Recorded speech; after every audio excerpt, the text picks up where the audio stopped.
Good evening, ladies and gentlemen. I wanted to show a few parts that I've removed from the Navi or replaced. So you can see the rear reflectors, front reflectors, stock throttle, those goofy whatever kind of mirrors those are, stock airbox, some brackets, the rear fender, and I replaced the stock bars because honestly they are insanely low quality and very thin. One problem you're going to have if you try to install bar end mirrors, these are welded bungs. There's one on this side. On the clutch, well, parking brake side, there's one welded all the way in there, and I did try to drill it out, but it's about a ½ inch thick. So good luck with that.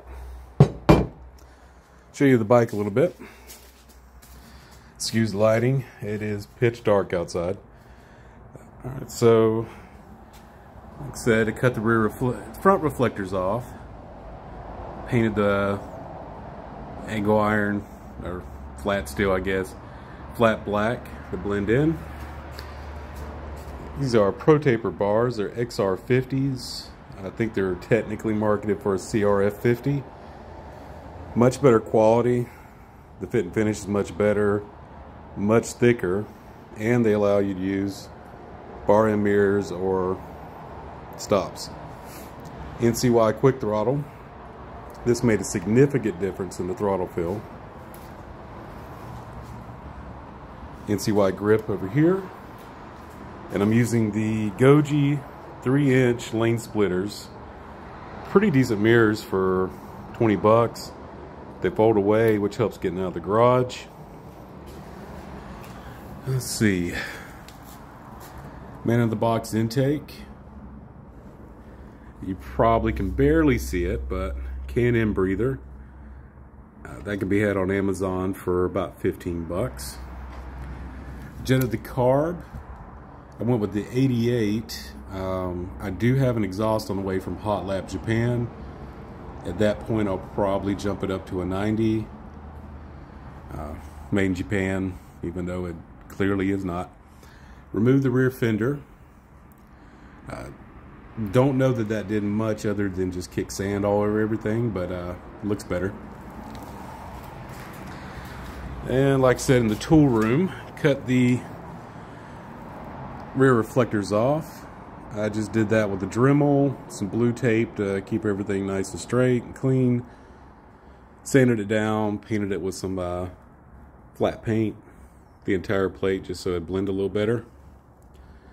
I'll be glad when this enormous monstrosity of an exhaust is cut off this bike. As soon as I get the hot lap, I will definitely put a video up. But that's pretty much it for now.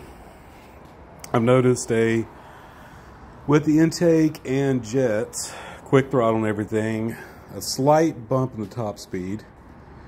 Definitely better acceleration. Let's see, I'm about 6'2", about 245.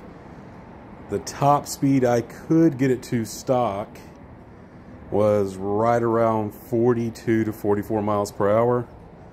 With the intake, jets, quick throttle, cutting a little weight off of it, I can now get it up to 46. And it gets there a good bit quicker.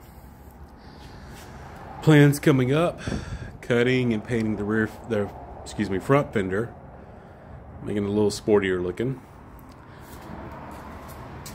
Cutting the rear pegs off, which will require pulling these bottom plastics and definitely an angle grinder, because unfortunately they welded them, didn't bolt them. Like I said, hot lap exhaust is on the way, probably in the next month or two. I have some low profile front signals to put on, and definitely doing a full video on this, but I'm getting into the CVT. I'll be removing the kickstart gearing, installing an RDR clutch bell, and 11-gram Dr. Pooley weight sliders. Thanks to Paul over at Scooter Swap Shop. Spoke to him on the phone, found out exactly what they did to theirs, and he seemed pretty excited about it, so I'm definitely going with exactly what they did, which was 11-gram sliders, RDR bell, but they did upgrade the clutch. Can't remember what brand they're selling it. Maybe it's Melosi, but I'm gonna stick with the stock one for now because that'll fit the bell until I burn it up. Definitely be doing an oil change video. I did change it day one to a higher zinc content braking oil. Drained it out at 100 miles. I'm gonna be doing another one with the Honda preferred oil, whatever that means. But definitely check out future videos, and thanks for watching.